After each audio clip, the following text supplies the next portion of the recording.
Everyone, I'm Lisa Engelbrecht. I'm from South Africa, and I'm the manager of a paid-for-service laboratory. I think I talk more on SABI and other things to this community, but for a change, I'm talking about my main job, my actual job. Um, okay, so yeah, we're going to talk about the fluorescence microscopy itself, but I'll give you a bit of an outline. Hold on, need to figure out. Okay. I am the microscopy unit is actually part of a whole core facility. We are the core facilities of Stellenbosch University. So it's not a microscopy facility only. There's mass spectrometry, etc. I'm going to just quickly move on. There's soil and water analysis, CT scanning, DNA sequencer, flow cytometry, etc., etc. And we all basically work on the same model. Which has its benefits. We'll talk about the benefits at the end. There's two campuses in Stellenbosch University. The one is in Stellenbosch, main campus, with the majority of the faculties on main campus. But there's also in the middle of the Western Cape, there's the Tygerberg Medical Campus, where a lot of the medical research is happening. And as it's microscopy, a lot of the microscopy also happens there. Yeah, we're the microscopy unit. A little bit of the history, because then you might see the journey that I've been on. In 2006, the first fluorescence microscope was bought that was placed in the central analytical facilities and then was open for open access to anyone who wants to book the microscope. I wasn't there yet. I was somewhere else. But in 2012, I joined the unit, and at the same time, we bought a new confocal microscope, Alice M780. I think it was the first confocal microscope in South Africa that has commercial super resolution available at the time. There was other built super resolution, but we were the first commercial open access super resolution.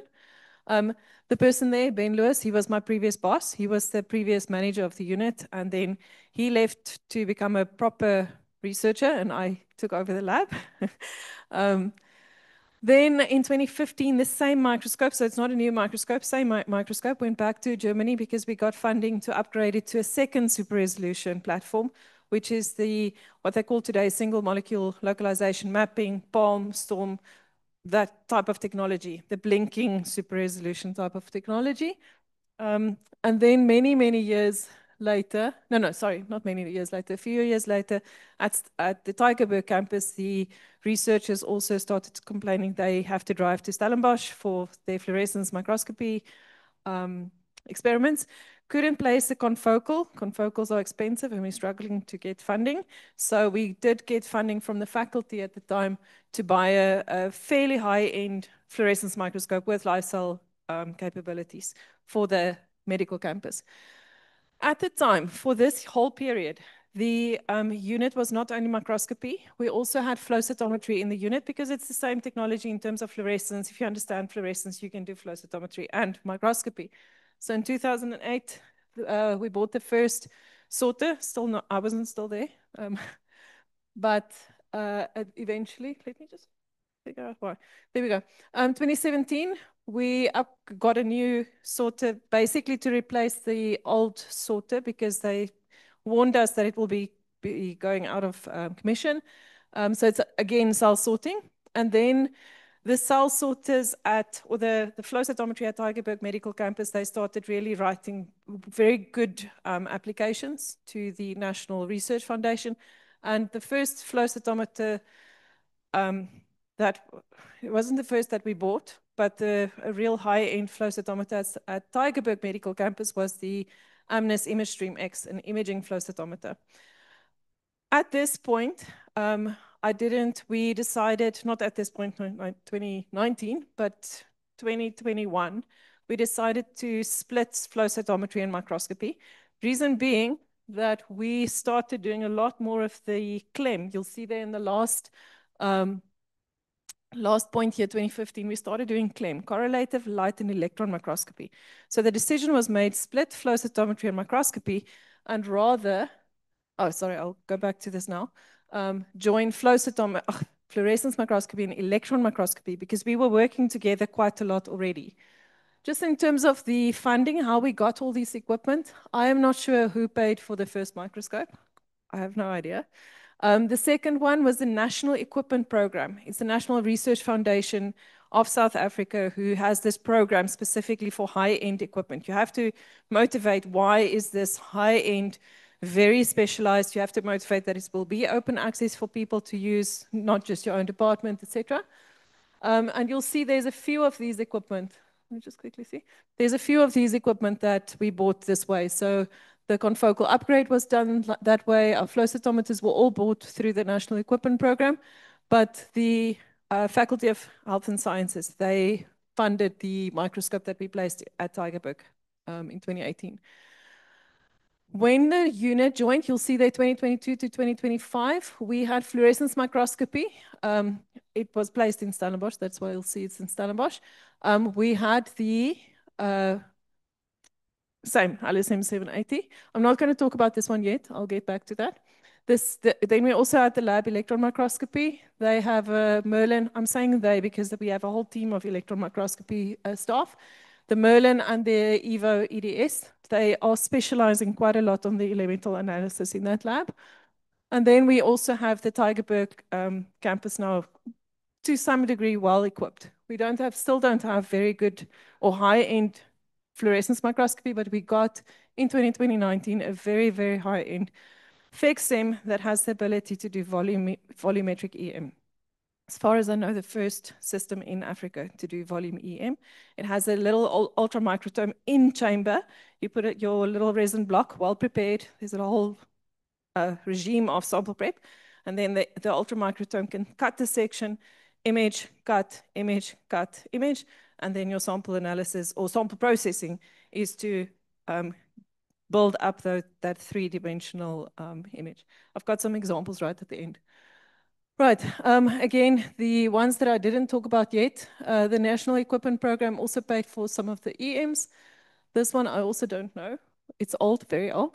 But the last one, it's called the Evident FV4000. It's literally 2 months in my lab now.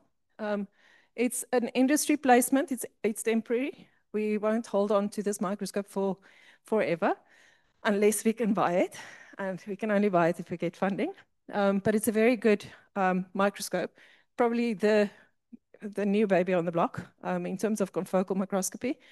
And it was basically a collaboration with the industry because we are motivating very strongly for a South Africa bioimaging access, or through South Africa bioimaging, so that many people can have access to microscopy, and to motivate to the government that, listen, if we have these equipment, the whole of South Africa can do good research. So when I'm saying temporary, the idea would be if we do not buy the microscope, that it will go to another facility somewhere in South Africa through the network of SABI.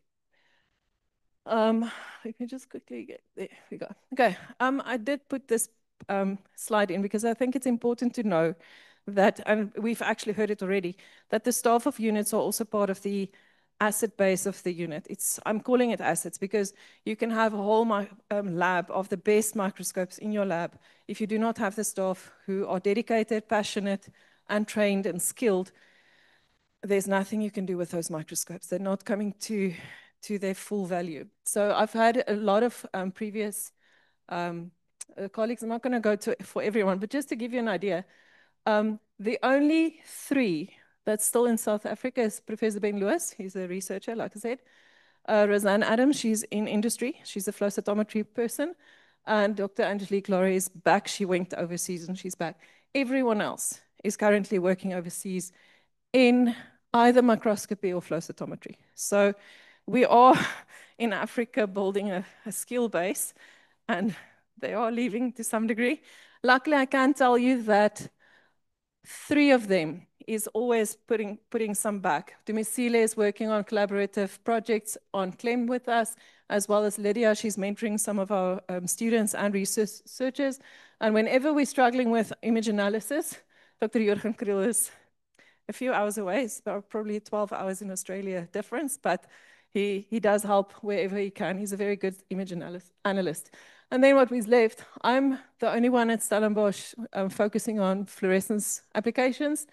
Talene is a colleague who's now looking after all the flow cytometry, and then my colleagues all who is working in EM. Right. Don't know if I misunderstood the story, but I'm going to tell you about the management of a unit that charges fees. I think we are doing quite well in terms of how many hours are used on the microscope. So I'm analyzing at majority of my analysis is on confocal only, the confocal microscope, not all the other things, but here and there will be other things involved as well. So you'll see that the hours we've got is about close to 800 if it's a good year, but you do get bad years as well. 2023 was a particularly bad year for us. The majority of our users are internal academics, and I'll break down that in a minute. And we do have external academics. It's open to external. Anyone who wants to book, there's a few, especially in the Western Cape, UCT students have come, UWC, CPUT, these are all institutions around the Western Cape, but there's others as well. Anyone can use the labs. And then we do service industry as well. However, the downside to confocal is it's not really well equipped for industry in general. There's a few applications you can offer to industry, but it's not a run-of-the-mill workhorse for industry, and it makes it very difficult in this kind of model. Our electron microscopes, heavily used. They can break even very easily because they are doing a lot of analysis for material sciences, engineering, etc., etc. So we do have a challenge there because our numbers for industry is quite low, and those are the ones that we can charge higher prices. In terms of numbers of users, approximately 90 to 100. I think this will get very close to 100, if not more, because our busy time is now September, October, November. And then the majority of our users are PhDs and master's students, but we do have a lot of postdocs and researchers. And if you add these numbers, you'll see it doesn't add to 90 and 75, because we do have a few honor students, a few projects that will come and take 2 bookings and they're done. Okay. Right. And then the other thing is, when you manage a lab like ours, I'm a full-blown image analyst support in a core facility. I'm not a researcher. I don't have my own research or anything. So these are the things that I deal with on a daily basis. And I've broken it up into 4 challenges. The one is I have to look very carefully at the finances and make sure they work. I have to make sure that our staff skill set, wherever I manage other people or myself, need to stay up to date with everything. From sample prep, new sample prep techniques, microscopy, what's the new microscopes on board, how to utilize the microscopes as best, image analysis, processing, all of that. But also nowadays, how is the global community seeing FAIR principles and all those things? And I'm not skilled in everything, but every year I realize, there's new things I need to upskill. And then, of course, you have to make sure that you are up to date with all the techniques and instruments that you possibly can implement in your facility. The more you can do, the better you utilize your instruments. And then, of course, the challenging part is the user management, because you have to manage them. Otherwise, there's chaos in your facility. I'm going to focus mostly on the finances and our user management from here on. But yeah. So the finances is a full cost, almost full cost recovery model. The only thing that we do not have to recover is the equipment itself. We don't have to buy new equipment from the funding that we get. You'll see there on the left-hand side, it's up and down. There was one year that we broke even, which was fantastic. It was a very good year, and I've never managed to do that again. And we'll talk about that. But the type of expenses that we are expected to cover include salaries, running costs, reagents, cleaning solutions, calibration, everything, maintenance, and whatever else if I travel here and I don't get funding, I have to fund it from user fees. So usually I apply for funding. If I can't apply for funding, there is now and again I go for training where we do invest money from the lab because it's a skill development type of thing. So yeah, unfortunately, user fees go for that as well. And then if you have to buy the centrifuge or a new laptop or a new analysis computer, those would also be covered from user fees. Just to give you an idea, we report diligently. And that's the benefit of being part of a whole core facility system, because we have an admin office with 4 or 5 admin staff. I send everything I do in my lab to the admin. We work together because there's a lot of admin on my side as well, but they then put up reports for us. And if I just quickly show you in general, there's all of those costs I've told you about, salaries. ICR is our internal cost recovery. So that's in other labs, I think they call it something else, but it's basically the university subtracts 20% of any money coming into the unit for running, running the university, their finance teams, etc. So it's a very known concept in research facilities. Running costs, maintenance, travel costs, small equipment, I've talked about.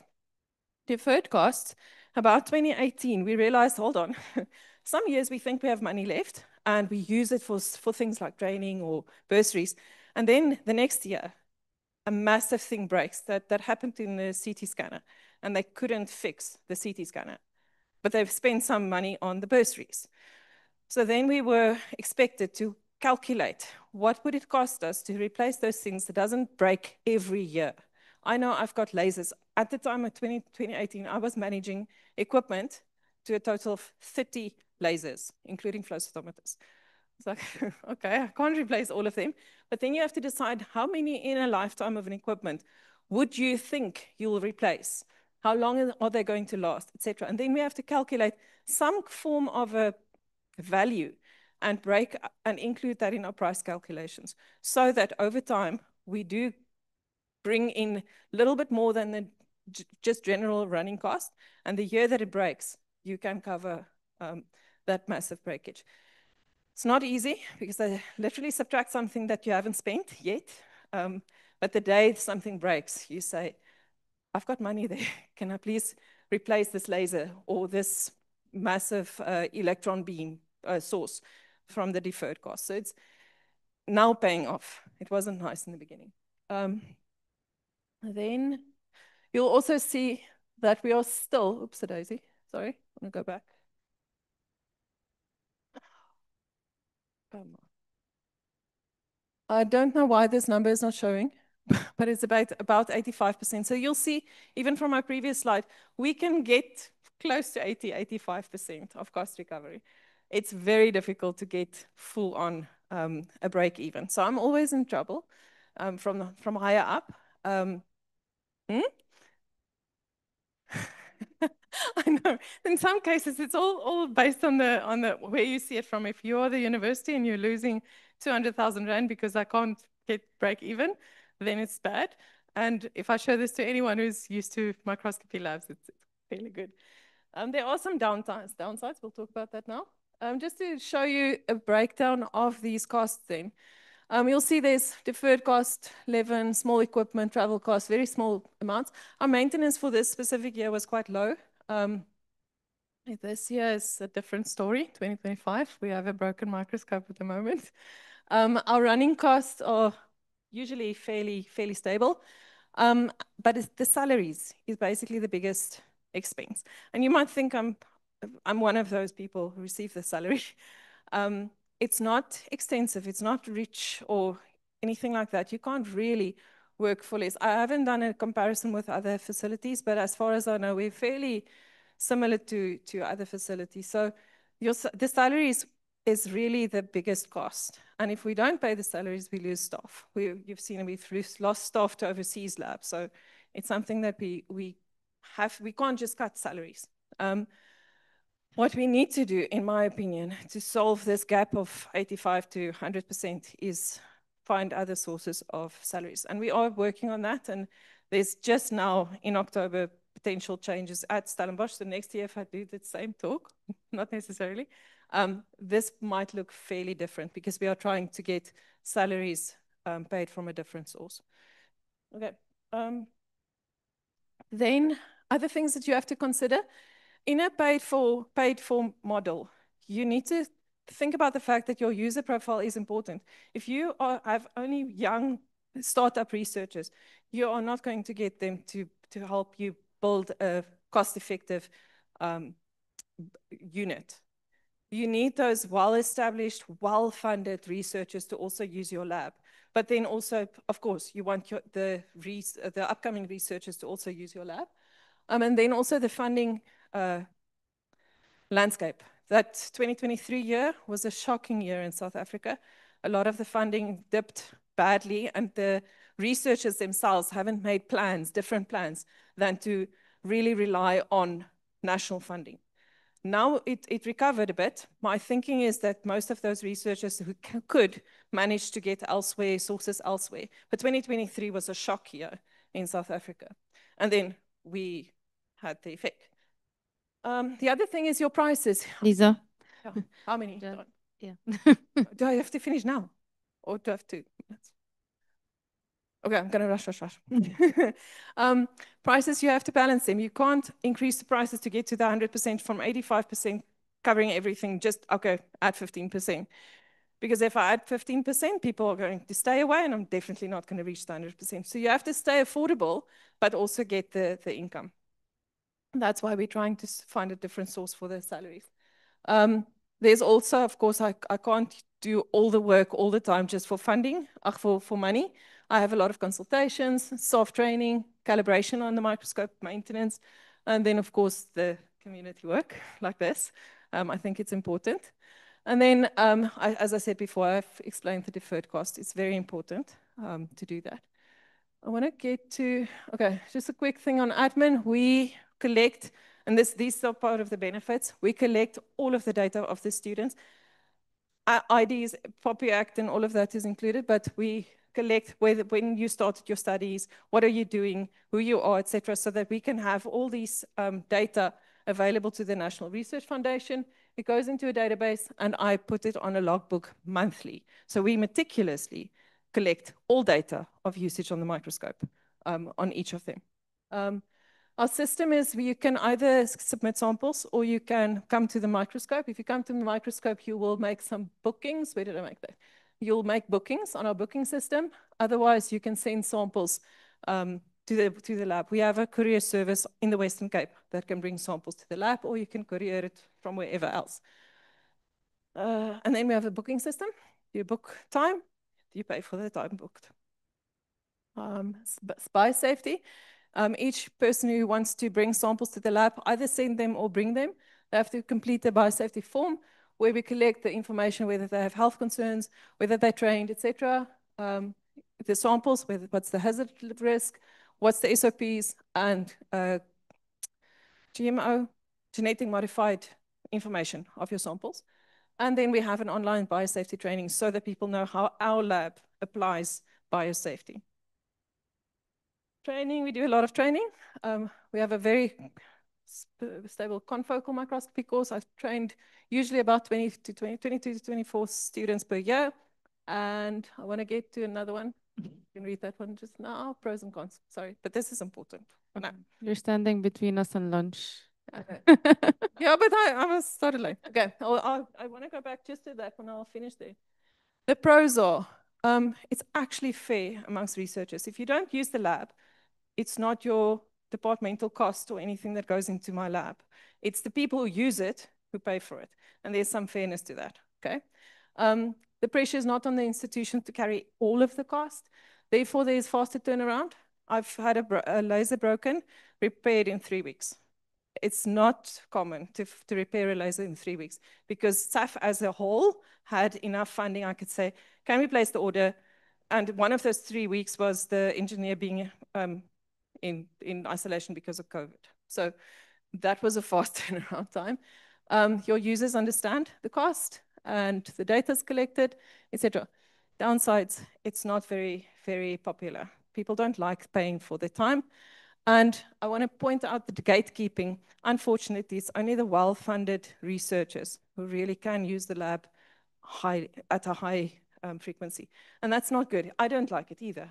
So I think, to be very honest, one has to find a balance between the two.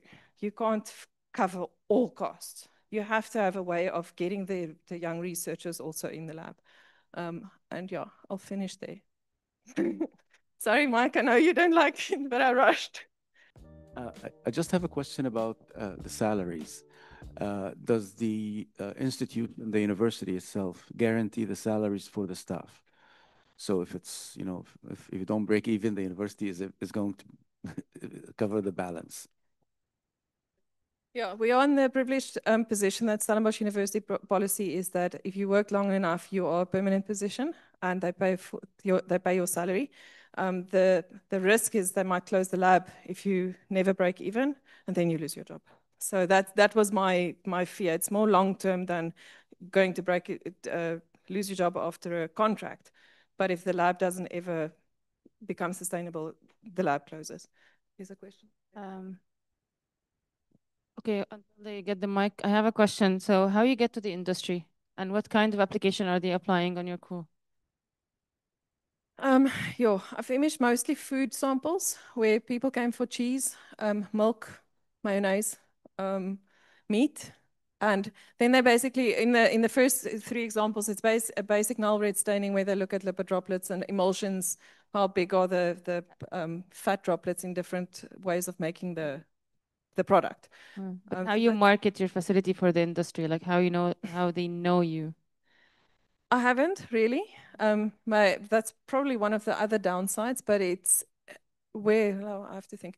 I went to at least one company, a pharmaceutical company, asked them what type of research do they do, and they were like, "Oh no, they take the research that's been done in the university and they make the medicine. The basic research has been done in the university by my users, and at the time that it can go commercial, it goes to the companies." Yeah. It's amazing. You cannot understand how this is both super exciting and intimidating. Okay, like really at the same. Do you think it's fair to extrapolate that because you were there before AMI was able to exist? Like there is already a fee for service, super like furbished place, and that can allow for free of service facility. Because I don't know how can you actually have a one fee, a free for service facility in a country or in a region in Egypt if an alternative like this does not exist.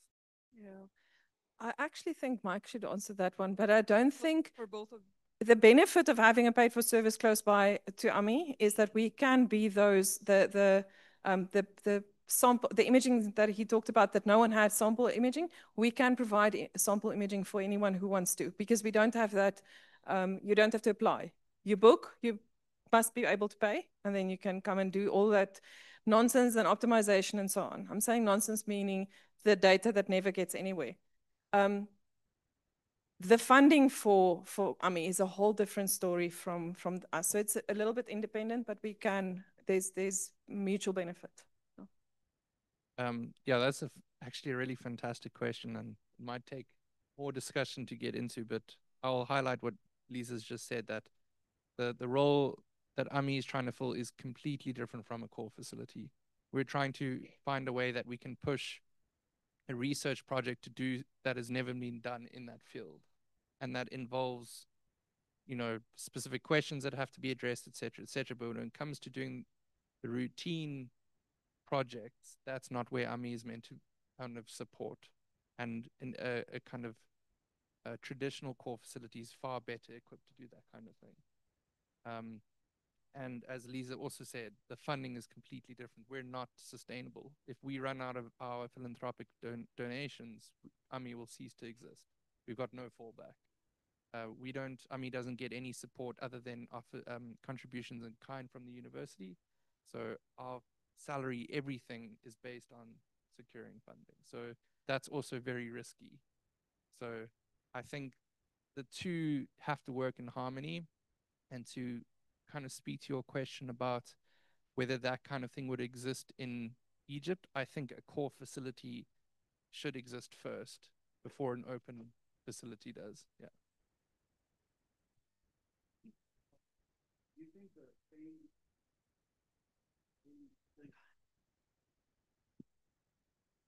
and the pay? I think they can if you have enough resources and enough staff. Yes, you can. If you're limited by the instruments, then you have to find a way of splitting the time so that you have, this kind of high thinking collaborative effort versus users coming in regularly. And conversely, you have to have the staff that can support both of those different programs, because a lot of time at UMI is spent reading research papers and figuring out what to do, and not necessarily on the microscope. So I actually think it might, and we do try to do that at the university. We are trying to make the UMI microscopes available through a core facility like system when UMI is not using it actively. So I think it can definitely be done.